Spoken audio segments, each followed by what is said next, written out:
नमस्कार, मी मेघना Ghag. Super prime time मध्ये आपलं स्वागत. एकत्र आलो ते एकत्र राहण्यासाठी ही 5 जुलैच्या मोर्चाच्या वेळी शिवसेना पक्षप्रमुख उद्धव बाळासाहेब ठाकरे यांनी दिलेली घोषणा अखेर प्रत्यक्षात येते. गेली अनेक दिवस प्रतीक्षा असलेल्या शिवसेना व मनसेच्या युतीची घोषणा उद्धव ठाकरे व मनसे प्रमुख राज ठाकरे हे संयुक्त पत्रकार परिषदेत वरळीतील ब्ल्यू सी ब्लँकेटमध्ये खरं तर त्यांनी ही घोषणा केलेली आहे.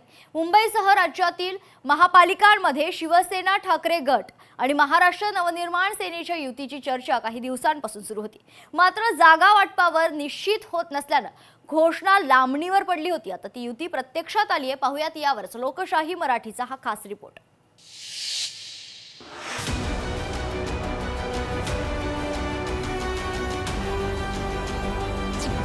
दोन दशकानंतर उद्धव आणि राज ठाकरेंची राजकीय युती.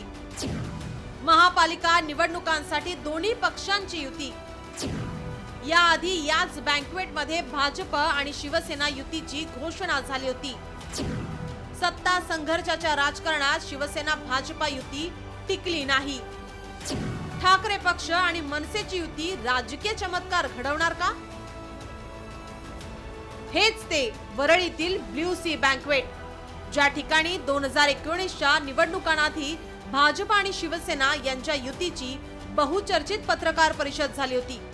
तेव्हा भाजप आणि शिवसेना युतीची घोषणा झाली होती, मात्र नंतर ती टिकलीच नाही. आणि आता शिवसेना ठाकरे पक्ष आणि महाराष्ट्र नवनिर्माण सेनेच्या 2 दशकांच्या राजकीय वितुष्टानंतर याच ब्ल्यू सी बँक्वेटवर युतीची घोषणा होते. त्यावेळी झालेल्या युतीची घोषणा आणि त्यानंतरचे राजकारण बरीच वर्ष राजकीय पटलावर गाजत राहिले.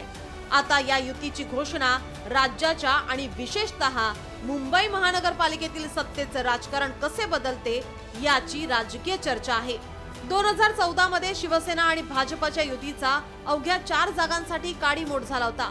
शिवसेना 147 आणि भाजप 127 जागांवर लढवण्याचा भाजपाचा प्रस्ताव होता. मात्र शिवसेना 151 जागांवर अडून बसले होते.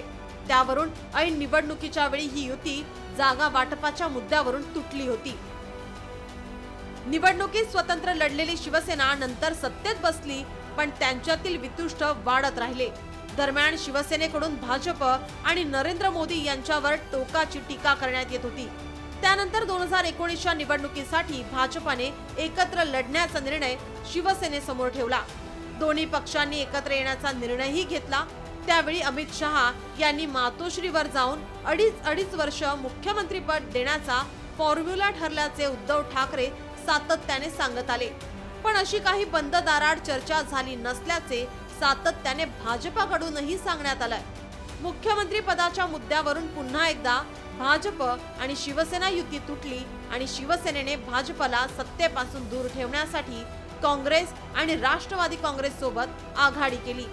2019ला राज्यात महाविकास आघाडी जन्माला आली. राज्याच्या राजकारणात काँग्रेस आणि शिवसेना एकत्र येतील अशी शक्यता नव्हती. महाविकास आघाडी तेव्हा प्रत्यक्षात आली. त्यानंतर भाजपा आणि शिवसेनेच्या संबंधात विस्तवही जाणार नाही अशी स्थिती निर्माण झाली. आता शिवसेना ठाकरे पक्ष आणि मनसेची महापालिकेच्या जागा वाटपाची चर्चा पूर्ण झाल्याचा दावा दोन्ही पक्षांनी केलाय. युतीच्या घोषणेसाठी तेच वरळीतील ब्ल्यू सी बँक्वेट निवडल्यामुळे ही युती आता किती टिकणार अशी शंका केली जाते. राज ठाकरे राजकीय घडामोडीत नेहमी वेळ, तारखा, मुहूर्त आणि जागा यांना महत्त्व देतात. एका युतीची घोषणा त्याच हॉटेलमध्ये झाल्यावर नंतर ती तुटली होती. आता ही युती टिकावी अशी शिवसैनिक आणि मनसैनिकांची तीव्र इच्छा आहे. राज्याच्या राजकारणात बाळासाहेब ठाकरेंचा दबदबा कायम होता. त्यांच्या शिवसेनेची उभी फूट पडल्यानंतर आता ठाकरे बंधू एकत्र येत आहेत. राज्याचे राजकारण पुढे कोणत्या दिशेने जाणार हे या युतीनंतर ठरण्याची शक्यता आहे. ब्युरो रिपोर्ट, लोकशाही मराठी, मुंबई. लोकशाही मराठी ऐका, पहा, जागरूक रहा.